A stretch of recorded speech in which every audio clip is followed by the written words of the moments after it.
I don't know about you, but as well as being a book lover, I bloody love food, in particular sweet stuff. I have a massive sweet tooth. So I thought I'd try a brand new series. This is actually my first ever YouTube series on books and baking, where I bake something delicious and also chat bookish updates and reading updates. Hopefully if these videos do well, they're going to become a regular occurrence. My husband really hopes that they do well because he will benefit from a lot of cakes in his future.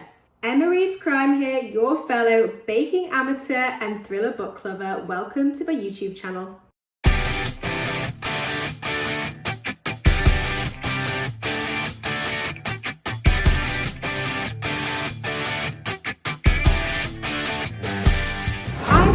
Two bananas which are in dire need of using up, so today I'm going to be making banana bread. I'm going to be using one of the many banana bread recipes on BBC Good Food, and I will tag a link in the comments to what recipe I'm using, and if I make any tweaks I will let you know. I have got the oven preheating fan 160 and I have lined my baking tin. I am going to warn you, I'm not very aesthetic when it comes to baking. They tend to taste nice, but they often look extremely homemade. So I am now measuring out my butter and sugar, cutting my butter into cubes before I mix them together. I was actually planning on posting this video in a couple of weeks' time, but I realised that Kindle Unlimited are offering free Kindle Unlimited for 3 months until I think it's the 11th of July. So I'm gonna, after I've finished filming this video, I'm gonna rush this out so that you guys have a few days to take advantage of this free deal, because who doesn't love free things? Often I see their deals are like 99p for a few months, but I've not seen it free for a very long time, so I feel like it's a good deal to take advantage of while it lasts. I downloaded it the other day and I read which is very off-brand for me, a dark romantasy book because I needed a palate cleanser. It was awful, and now I'm reading The Good Samaritan by John Mars. I have a physical copy of the book, but the book was intimidating me because the writing was tiny and the book was weirdly heavy, so it's so nice that it's on Kindle Unlimited and that it's free to read. It's about this woman who volunteers at a suicide prevention line, but as opposed to trying to help people, she encourages them to commit suicide. It is very, very dark. I'm about 30% of the way through, and it does read a bit differently to his usual thrillers. It feels a lot darker than usual. I'm doing a John Mars reading vlog, which I'm going to release in a couple of months. I'm reading it as part of that because I am desperate to complete his backlist by the end of the year. So I've just got my butter and sugar in the bowl and I'm going to whisk them together. Still a lot more whisking to go, bear with me. It's not quite light and fluffy yet, but we are getting there, nearly done.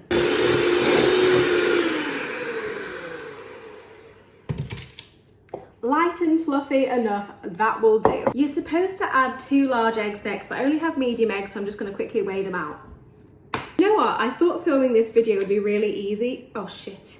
Sorry about that. It would help if I actually press the on button to weigh out these eggs. But yeah, as I was saying, I thought it'd be really easy to film and chat about books while I bake, but actually this is surprisingly difficult, so bear with me. Hopefully I'll get more practice soon. I'm just breaking these up and then I'm going to whisk them in. The weight of these is actually almost equivalent to 2 large eggs, so I'm going to add the majority of this into the mixture, but if it gets a bit sloppy I'll stop adding it.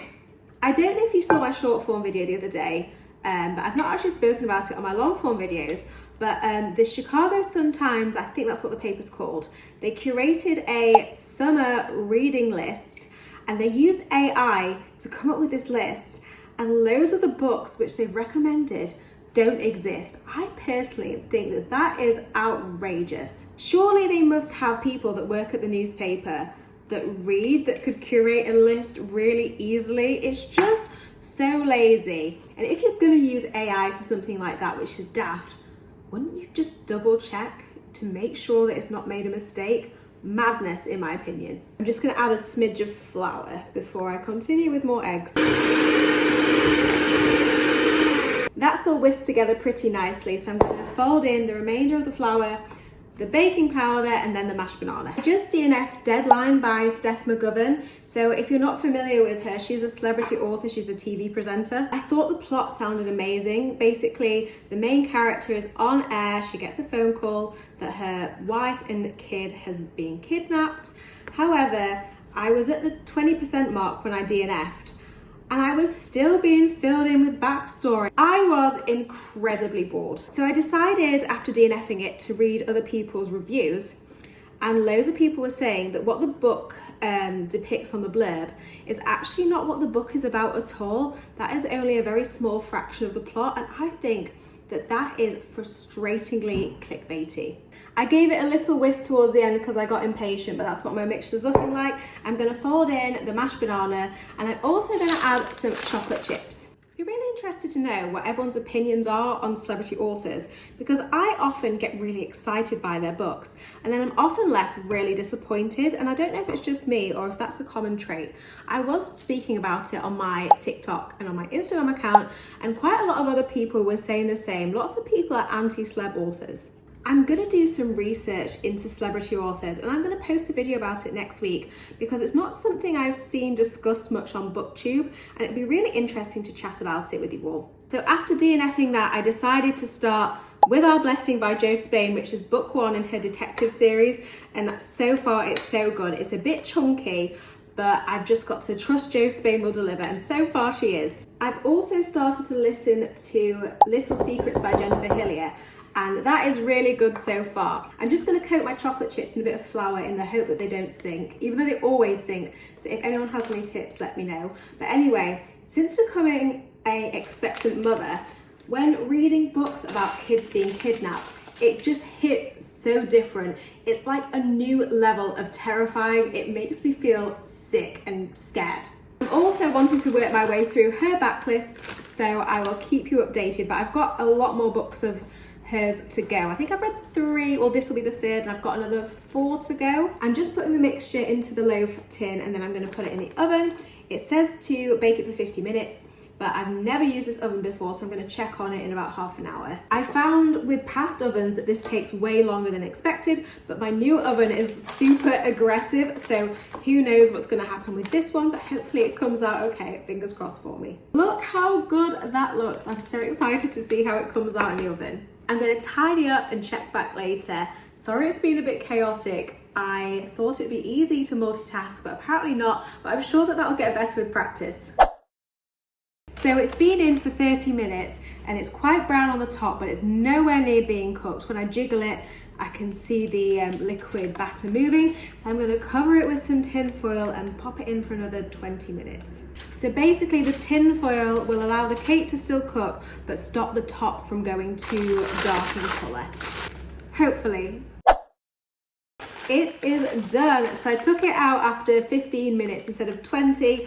And I'm very glad that I did because it's come out perfect. It would have been overbaked if I'd have left it in for longer. In my old oven, this used to take about 1 hour and 20 minutes.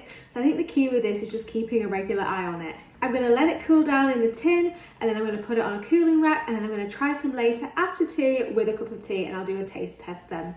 This has ended up being more baking as opposed to books. And it has been very scatty, and I'm probably going to cringe while editing it, but hopefully you've enjoyed it and want to see some more books and baking.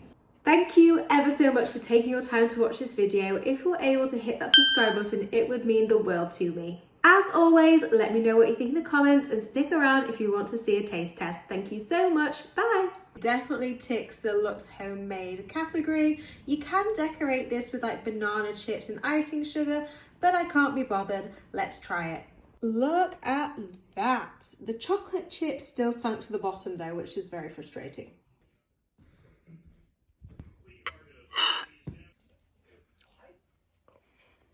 What would you give it out of 10? 3. Out of 3. I'm sure it's a 9 out of 10 for Tim. Bye.